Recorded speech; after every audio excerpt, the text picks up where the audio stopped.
Ahli mengatakan bahwa motif itu wajib dibuktikan, gitu ya, benar ya, Saudara Ali, dan dikaitkan dengan untuk melihat apakah kondisi tenang itu terpenuhi atau tidak. Nah, saya ingin bertanya, menghubungkan dengan penjelasan awal Saudara Ahli tadi. Saudara Ali mengatakan bahwa unsur dengan sengaja adalah bagian dari unsur delik yang dicantumkan secara eksplisit di pasal 338 dan 340. Sehingga boleh minum, Pak? Saudara Ali, yang mulia, saya boleh minum, silakan. Ya? Oke, silakan. Mohon maaf, Pak. Ya. Izin yang mulia, saya tunggu ahli minum dulu. Lanjut.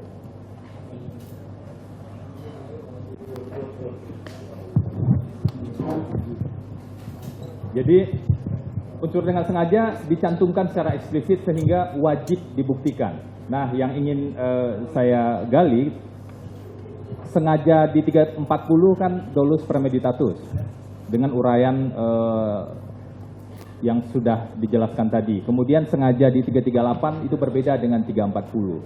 Nah, terkait dengan motif, apakah motif menjadi bagian dari proses pembuktian dengan sengaja ini? Motif itu konteksnya, kalau 340 konteksnya unsur dengan rencana terlebih dahulu apa? Memutuskan kehendak dalam situasi tenang. Ketika seseorang memutuskan kehendak untuk menggunakan nyawa, itu kan pasti ada motifnya. Itu harus dibuktikan. Kenapa?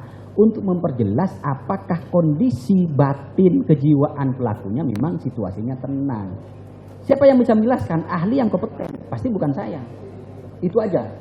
Kalau di 338 pembuktian motif posisinya di mana? Itu dia dengan sengaja. Cuman kalau 338 ada motif, cuman dia tidak dalam konteks jeda waktu berpikir tenang, kan dia spontan. Misalnya begini, ada orang yang lihat ada putusan majelis yang saya baca itu ada 2011, kan? Dia melihat apa? Istrinya melihat orang lain ada di dalam kamar bersama istrinya. Langsung dia spontan, langsung diambil parang dipenggal lehernya. Apa motifnya? Dia menganggap saya merasa dilecehkan kehormatan saya. Tapi itu tidak sengaja, tidak rencana, sengaja iya. Kenapa? Karena emosi memuncak, dia langsung diambil parang, lari cari parangnya, dia nggak mempersiapkan, langsung ditebas. Hakim mengatakan bahwa ini tidak ada rencana. Kenapa? Karena motif kemudian kehendak pelaksanaannya itu dalam satu waktu. Oke, ini masih berhubungan yang mulia sedikit lagi. Bisakah saudara ahli menjelaskan apa yang dipaparkan tadi dikaitkan dengan prinsip atau konsep constraint morale? Oh, itu apa? Victimologi ya, tentang victim participation to crime ya. Biasanya begini, di dalam kajian victimologi, kadang-kadang itu korban memberikan andil bagi terjadinya kejahatan.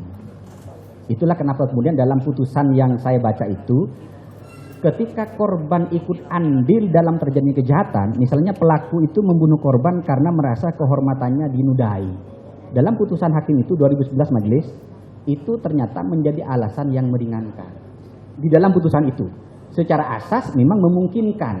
Dan karena dalam banyak tindak pidana itu justru yang membuat terjadinya kejahatan itu tidak hanya karena dari pelakunya, tapi karena ada respon dari korban. Misalnya apa? Mohon maaf ini biar tidak kaku. Misalnya ibu-ibu kalau ke pasar padahal membeli ikan, yang dibawa apa? Tas branded 300 juta padahal mau ke pasar. Kemudian apa? Dipakai lagi kalungnya di sini, kalau jalan tangannya apa? Agak kaku gini-gini itu kan. Sehingga apa? Orang itu termotivasi. Oh, ini loh. Ini adalah apa? Mangsa saya. Artinya apa? Ketika ada orang misalnya mengambil secara paksa bilang si ibu, sebetulnya ada andil dari si ibu. Kenapa dia ke pasar pakai jewel yang mahal-mahal gitu. Itu konteks namanya victim participation to crime. Cukup ya? Oke, terima kasih.